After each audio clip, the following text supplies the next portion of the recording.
Hello, everyone, and welcome to our Adobe Roundtable webinar for Marketo Audit Beyond the Checklist. And now I'd like to hand this session over to our host, Nikki Cutts, who is the Senior Marketo Consultant at Merge. Go ahead, Nikki. The stage is now yours. Thanks, Emily. Welcome, everybody, to today's webinar. I want to take a moment to thank everybody for joining today and taking time out of your busy schedule. We'll give folks a couple more minutes to dial in. I see a few people trickling in. While we're waiting, I'm curious, where's everybody calling in from? Please feel free to type it into the Q&A chat. I'm joining from sunny Arizona in case there's any other Arizonians on the call who are tired of the 100-degree weather. And I'm here in Fort Collins, Colorado, where it is clear blue skies and 80 degrees, so pretty perfect day. All right, I think it's a good time to get started. So welcome everybody once again. Today's webinar, Marketo Audit Beyond the Checklist. So I wanted to start off by providing a little bit of background on Merge in case you're not familiar with the brand. We merge storytelling and technology to promote health, wealth, and happiness in the world. We believe that growth happens at the intersection of storytelling and technology. When modern marketers and technologists are working together, at Merge, we're uniquely positioned to provide you excellence for both storytelling and technology. As a full-service agency here at Merge, we provide a complete range of marketing expertise. On the storytelling side, we do strategy, creative, and experience. And on the technology side, we do media, performance, marketing, and platforms. So here's the agenda of what we'll be covering today. We'll start with some quick intros. We'll talk about when and why you would do a Marketo audit.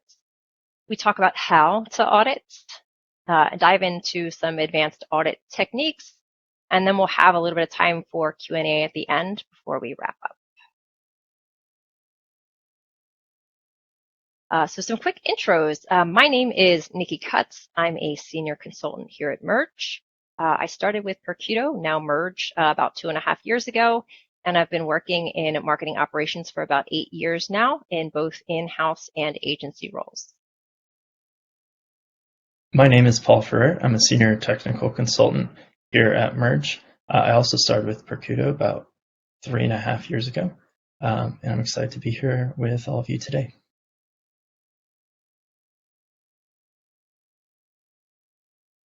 So let's start with talking about why and when you might need to audit your Marketo instance. Well, this is not an exhaustive list, but here are some of the most common reasons we hear from clients who've requested audits. Number one, job turnover, right? With the pandemic, we've seen significant job turnover, and with folks leaving companies, a lot of that institutional knowledge is going with them. A company is rebranding, right? You've got logos in certain places that may need to change. You've got other brands as you're acquiring different brands. You need to find out where those assets live, what's on those assets, what's been impacted. You've inherited a Marketo instance, which I feel like is a lot of the audits we've seen lately. There's 9 times out of 10, lack of documentation, or the documentation is missing key details or something isn't working in the instance, or an overall reorganization, right? So you're looking for a health check, trying to understand why things are set up the way they were set up. At the end of the day, whatever the reason for the audit, anything you uncover in the audit can help you improve your reporting metrics by ensuring that your system is set up accurately. It can help you maximize your ROI by giving you a well-oiled MA platform. You're minimizing user and system errors so people can do what they need to do and get on with their day, increase the velocity of work, and ultimately save your business money. So now that we've talked about why, let's talk about how we're going to audit your Marketo instance, from reviewing the basics to the low-hanging fruit, and then dive into some more advanced auditing techniques. So starting off with the basics, these are in no particular order. Start out by looking at who has access to your Marketo instance, right? Similar to when you buy a new house, the first thing you do upon moving in is change those locks. In Marketo, access not only includes the folks that are logging into your instance and the permissions that they have, but also Things like API access, different tools that could be plugged into your instance. Have a look at who's got access to the tool. Next, determine if you're at risk for over-communicating with people or even becoming spam. So you don't want to find out the hard way that you've accidentally been emailing people who don't want to hear from you, and even driving folks to opt out or lose interest in your brand. Make sure you're getting ahead of that and that you're using things like communication limits and smart campaign limits.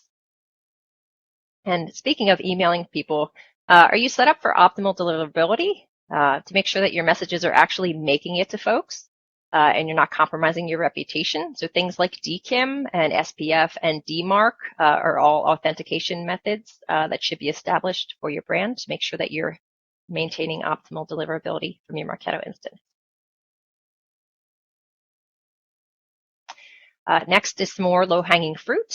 Are you maintaining compliance, right? So with GDPR, Spam, CASL, CCPA, and I'm sure a multitude of others, compliance is definitely top of mind. So you want to make sure that you're adhering to things like unsubscribes and ensuring that you've got the adequate consent to be marketing to people. Next is funnel. So is your funnel leaking? Is it slowed down? Are you missing opportunities? When's the last time somebody took a look at your lead routing to make sure that all these interested prospects are actually being followed up with? Are you coming into sync errors with your Marketo or your CRM? Or are those leads getting to the people that they need to? That's a direct impact on your funnel. Next, have a look at what's active in your Marketo. Do you have nurture programs that are sending content from 2010 or promoting products that are no longer optional? Take a look at the campaign inspector, poke around in your operational programs, heck, look in your integrations to get a sense of what's happening. With the set it and forget it appeal of marketing automation, you'd be surprised at how many things get activated and just fall off our radars.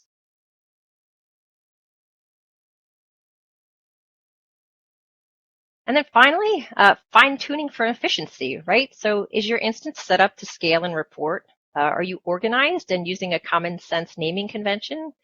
Is your team using program templates or are they building everything from scratch? Are your channels set up in a way that you can report on what's important to your business? Finally, ensure that you have team support. So, right, audits can be a heavy lift, lots of moving parts, lots of things to look at, lots of things to touch, lots of things to break. If possible, try and connect with internal folks who are familiar with your setup or the instance. And if not, if you don't have the internal resources, maybe look to have an external third party like an agency have a look. They can provide that fresh perspective to your instance. Last, but certainly not least, we recommend that you automate where you can to save time, become more efficient, and recognize that ROI faster from your audits. Thanks, Nikki. I'm going to go ahead and jump into some of those advanced automation techniques we can use for audits. Asset data in Marketo, as many of us know, can be spread out across marketing activities, Design Studio, and the database sections of the UI. Even within each of these, there can be further divisions with different workspaces, partitions, and even just sometimes complicated folder structures. Trying to identify compliance with naming conventions, check if global form usage is high, and see if there are a lot of one-off assets can be difficult. So at Merge, we use Marketo's REST API's asset endpoints to get an eagle's eye view of assets and their use by data when it's applicable. By exporting data to a spreadsheet, we find we can get a graphical representation of the information, such as email sender information, which templates are most used. And all this information allows us to make informed recommendations at the conclusion of the audit. Here are some of the assets we currently extract as part of the audit export. The channels and tags give insight into reporting and program member statuses that are in use. Landing pages and their landing page templates tell us which templates you're actually using, which landing pages you have out there are active and approved. Forms let us know how well we're doing when it comes to using global forms, or potentially if we have many forms with the same fields, which could be converted into global forms. We want to make sure that if we have global forms that are in use, and see if, maybe there's someone who doesn't quite have the memo and they're creating some one-off forms when they should be using global forms.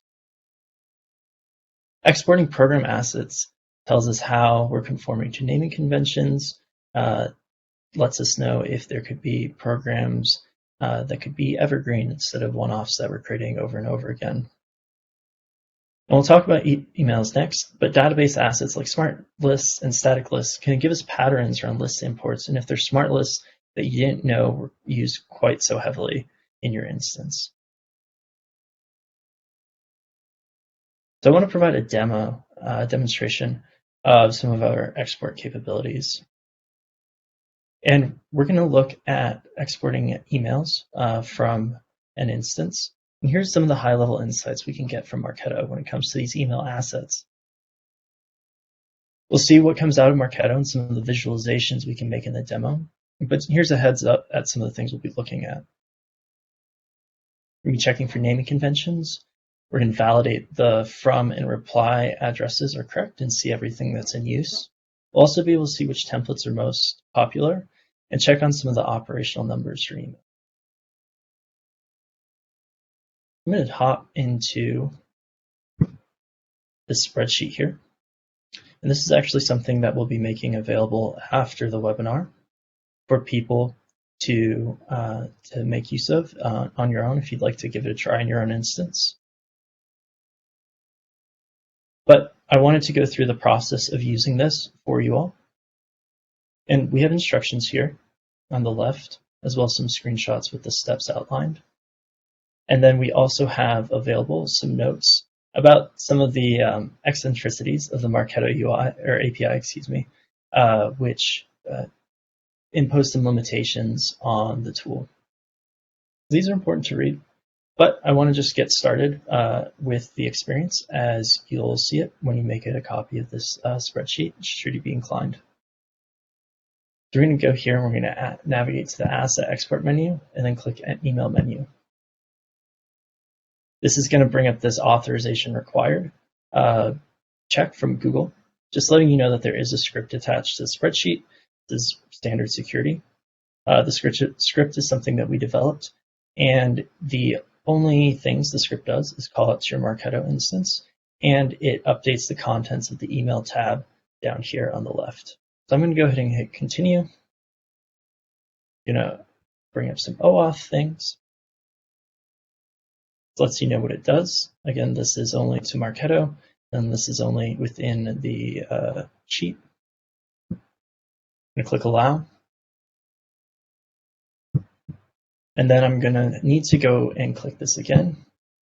And now on the right, we get this email query by merge pop-up.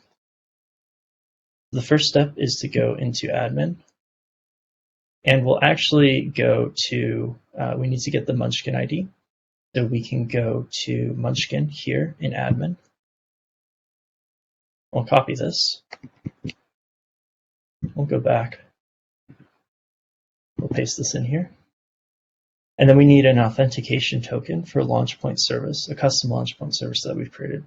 I've put the link to the instructions to do this here, but just to note that the launch point connections API user will require at least read-only assets as a permission. Then we can go back to admin, go to launch point. And I'm going to open up our launch point user here. I'll be deleting this one after the webinar, so no need to look away from the client ID and client secret. But then we click Get Token and copy this. Paste in here. And so now here are a couple options. We can select the status of the emails that we want to retrieve. I'm going to leave it at both. And there's information about what each of these fields will get returned. I'm going to leave the earliest updated and latest updated blank. And then I am going to supply a parent folder name. There's some notes about this. Right now, I am going to go into Design Studio. And here are some of the emails I want to extract. They're in this email extract container folder. There also exists in marketing activities this email extract container folder that doesn't have anything in it. But for demonstration purposes, I want to have folders with duplicate folder names. And so when I put that name in there, and we're going to copy it,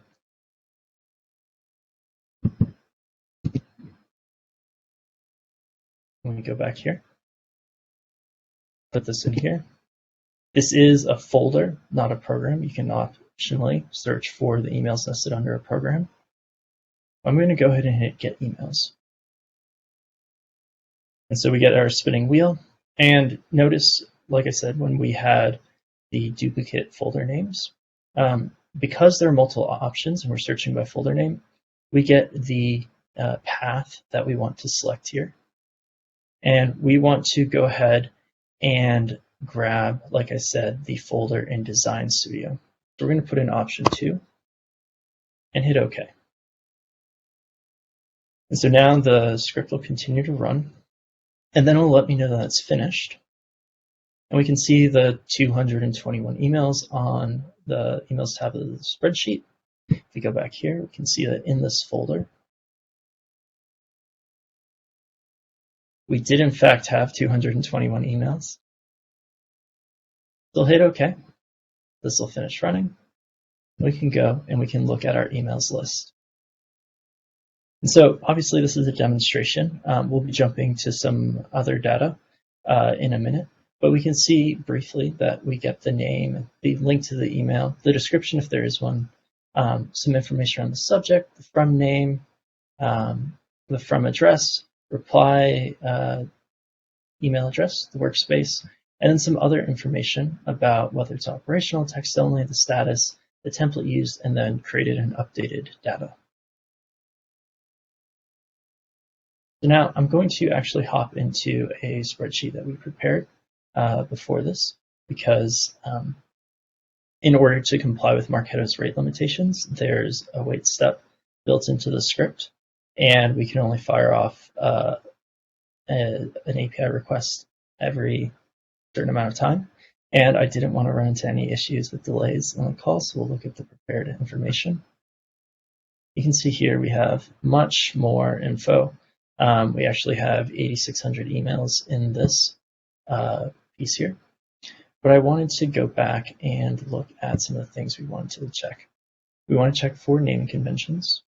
We want to validate that the from name and from and reply addresses are correct. Check into the templates and check operational numbers.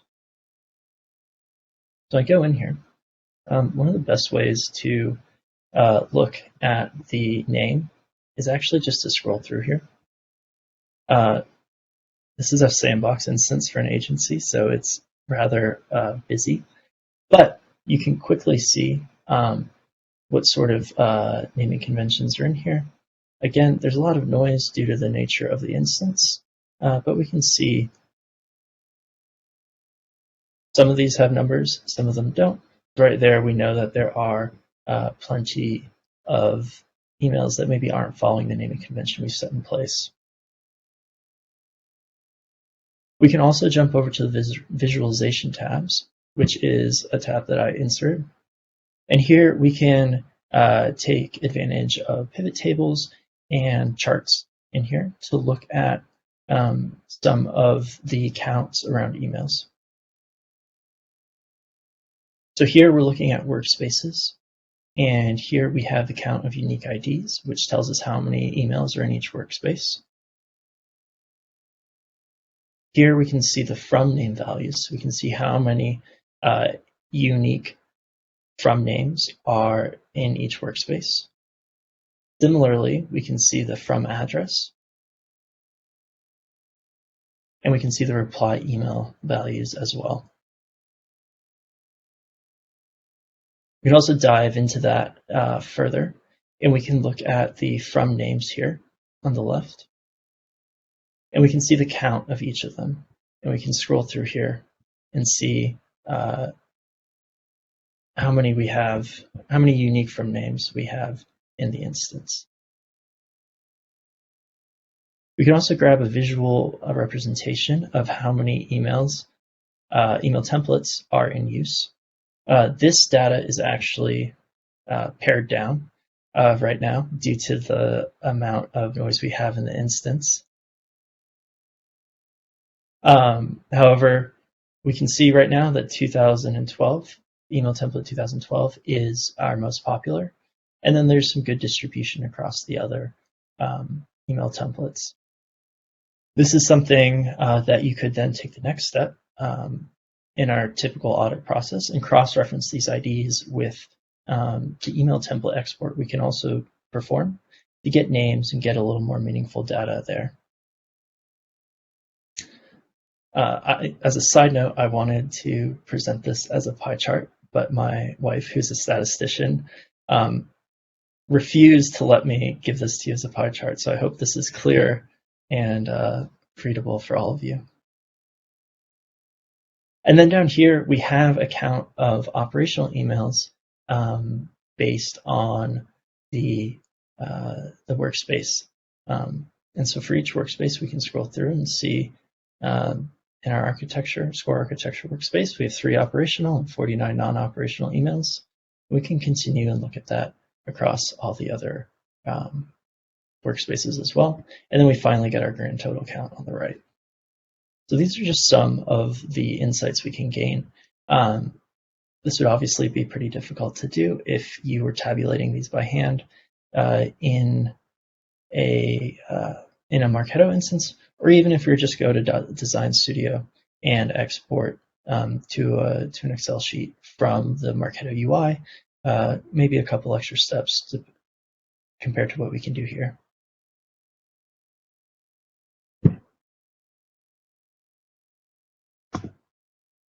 So now I want to open up the floor to Q&A from you all. Hopefully you have questions about things we can perform, or questions about your own experiences with audit or your instances, and whether or not you think an audit would be useful, or even just steps to look into data and gain insights from your instances.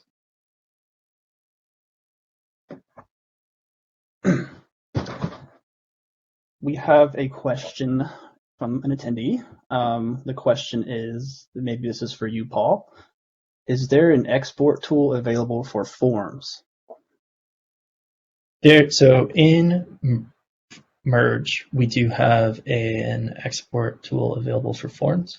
It's not included in this, so that's something we'd be able to help out with. Great. Another question came in, maybe for you, Nikki, or Paul, whoever wants to answer, honestly. What are the most common pitfalls organizations face when conducting a Marketo audit?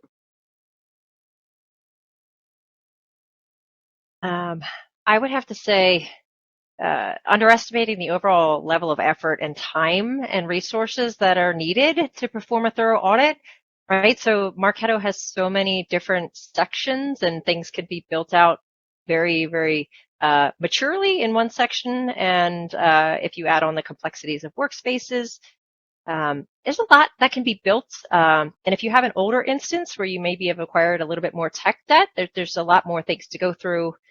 I feel like a lot of times with clients, they hear that they're going to have an audit performed by us, and then when we go to share it out, it's, oh my gosh, I didn't even, so many things I didn't consider. So I think just underestimating the amount of work that's involved with an audit, I feel like is one of the largest pitfalls I've encountered. Great. Another question for you, Paul. In what ways can a Marketo audit uncover opportunities for marketing automation process improvement? Yeah, I think a big one we see frequently really centers around API users. It's specifically for automation improvement. When we have these API users and we're looking at the counts of API requests or the amount of API data extracted from an instance, as we all know, or hopefully we all know, or may not know, Marketo imposes some charges around increasing those limits.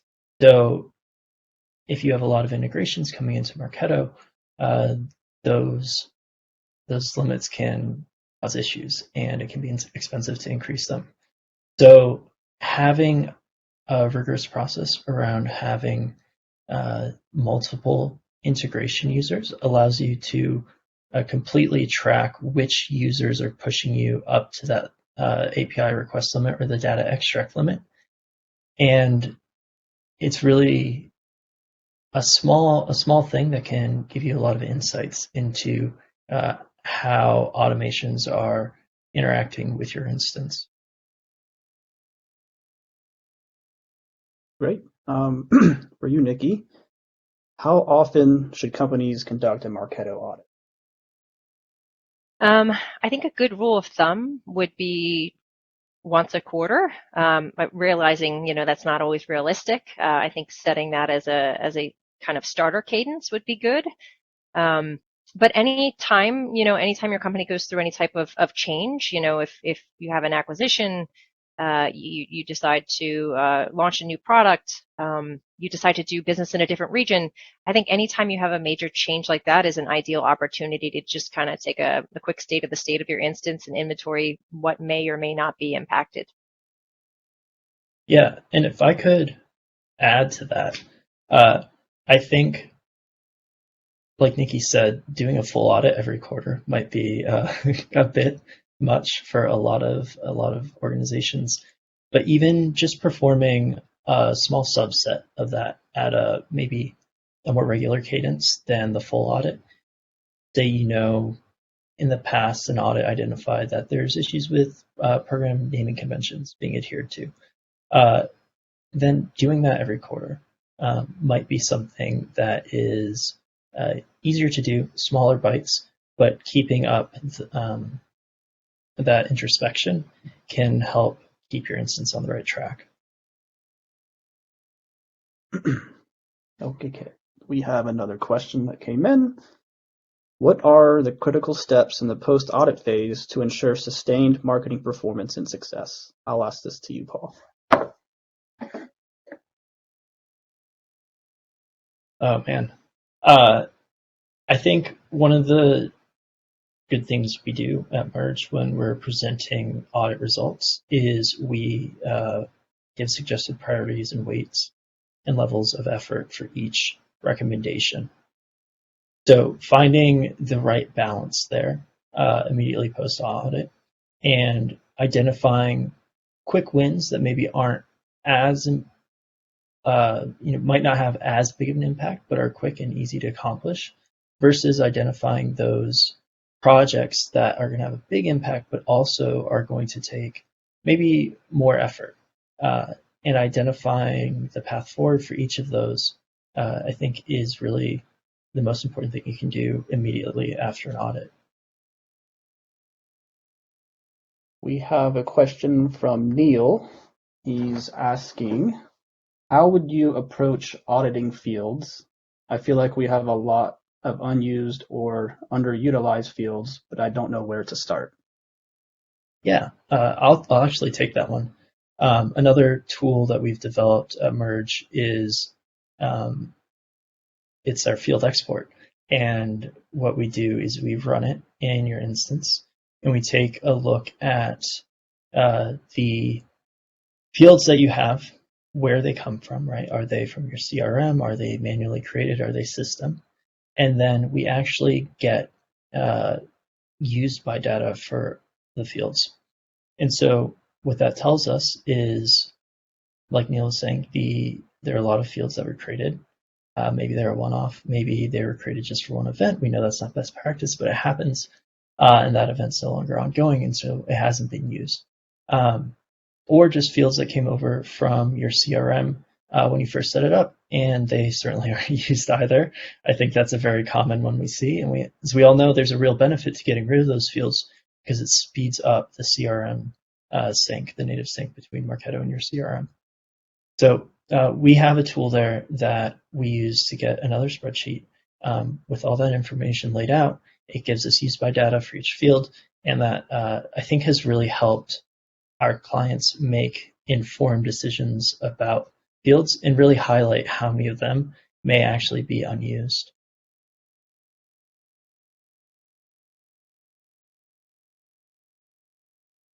Great. This is another question that came in. I'm just going to ask it. Either of you can answer it 'cause it's kind of an interesting one.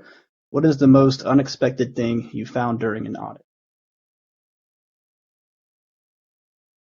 Paul, I can jump in and go first. We had a client that had reached out because their Marketo was super molasses slow. Performance was a huge thing for them. They said that a lot of records were taking about 5+ minutes to process through a basic smart campaign flow, which we all know is a little crazy. What we uncovered as we were looking at the different things that were set up in their instance and their integrations, they had over 7,000 active smart campaigns in the campaign inspector. So that was a pretty large amount of campaigns, that more than I have ever seen. So we worked with the client to understand, if all of them are needed, or if we could go ahead and deactivate some and hopefully gain some more processing power back to their instance. And so a good ending is that we were able to help them go through the campaigns, deactivate them, and then get their instance running much more at peak performance. But I think those 7,000 smart campaigns, I think, were definitely the oddball for me.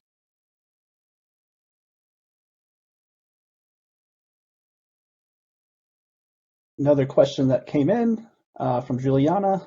She's asking, so Merge offers these Google Sheets to help people extract the Marketo data, and how can we get these or buy these tools? Yeah, I'll take this one. The email extract here we saw, this is something that is going to be shared out afterwards in the follow-up email. And so this one for emails is something that we want to offer you guys as a thank you for attending. And we think it's something that is a benefit and want people to be able to use. The other assets, we don't have the shareable versions of those currently. And so if there are other assets, we encourage you to get in touch or look into audits with us potentially, or if there are other groups that have them, I'm sure they're out there.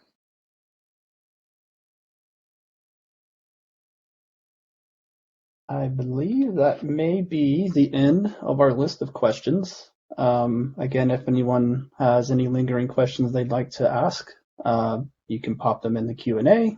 We can wait a little bit here and see if we get any, but if not, then we can call it a wrap. Thank you, Nikki and Paul, for today's excellent webinar. And to all of you in the audience, we appreciate your participation, and we thank you for your thoughtful time and attention. And now, this does conclude today's event, and on behalf of Adobe and Merge, we wish you a great rest of your day.